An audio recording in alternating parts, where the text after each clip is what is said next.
Kada se govori o Karađorđu, najčešće se govori o vođi prvog srpskog ustanka.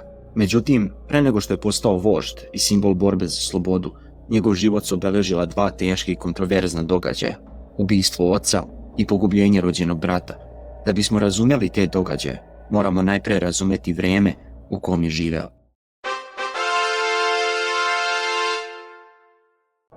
Karađorđe, rođen kao Đorđe Petrović, poticao je iz porodice koja se najvjerovatnije doselila u Šumadiju iz oblasti Vasojevića, sa prostora današnje Crne Gore.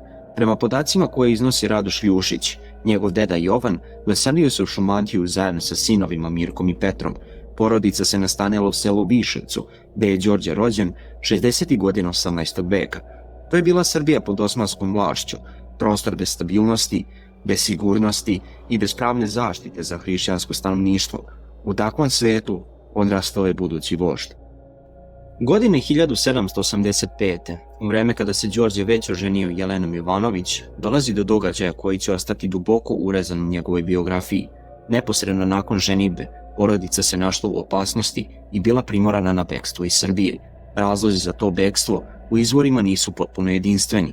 Prema jednom predanju, Karađorđe ubio jednog Turčina na kragujevačkom drumu od Novisa, čime je sebe i porodicu izložio odmazdi. Prema drugoj verziji, sukob je izbio zbog pokušaja Čitluk Sahibije da ostvari takozvano pravo prve bračne noći na njegovom suprugom. U tom slučaju, Đorđev postupak tumači se kao čin odbrane porodične časti. Koja god verzija bila bliža istorijskoj istini, činjenica je da je bekstvo bilo naglo i opasno. Upravo tokom tog bekstva dolazi do sukoba sa njegovim ocem Petrom. Prema zapisima koje analizira Ljušić, otac je u jednom trenutku, uplašen i kolebljiv, navodno želeo da se vrati i preda Turcima. U tadašnjim okolnostima to je moglo značiti ozbiljnu opasnost za cijelu porodicu. Đorđe reaguje krajnje drastično, ubija oca. Ovaj čin je kroz istoriju različito tumačen. Jedni ga vide kao težak porodični zločin, dok drugi kao odluku donetu u krajnjoj nuždi, u vremenu kada je povratak značio ropstvo ili smrt. Drugi događaj, politički mnogo značajniji, desio se 1806. godine, u vreme kada je Karađorđe već bio vožd. U Topoli je jedna žena optužila njegovog rođenog brata Marinka da je nasrnuo na njenu ćerku.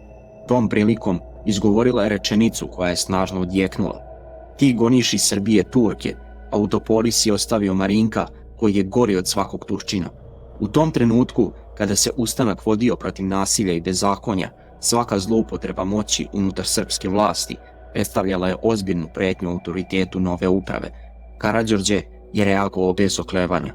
Marinko je osuđen na smrt i obešen o vrata pomoćne zgrade. Taj čin imao je jasnu poruku: zakon važi za sve, pa i za voždovu porodicu. Kada je 1804. godine u Orašcu izabran za vožda, Karađorđe je već bio čovjek snažne i nepopustljive naravi. Ubistvo oca 1785. i pogubljenje brata 1806. godine pokazuju obrazac, spremnost da u presudnim trenucima donese krajnju odluku, bez obzira na ličnu cenu. On nije bio idealizovana figura bez mrlje, bio je čovjek svog vremena u kome su slabosti i kolebanje često značili propast. Možda upravo zato njegov autoritet tokom ustanka nije bio lako dovođen u pitanje. Bio je vođa koji je pokazao da niko nije iznad poretka, čak ni njegova porodica. Karađorđe je ostao jedna od najsloženijih ličnosti srpske istorije, čovjek između krvi i države. Ako vam je zanimljiva ova složena i manje poznata strana Karađorđa, ostavite like. Time mi pokazujete da želite još ovakvih ozbiljnih istorijskih priča. A ako želite da saznate šta se dogodilo sa njim posle propasti ustanka i kako je završio život čovek koji je podigao Srbiju na oružje, sljedeći video vas čeka. Link je u opisu i na ekranu.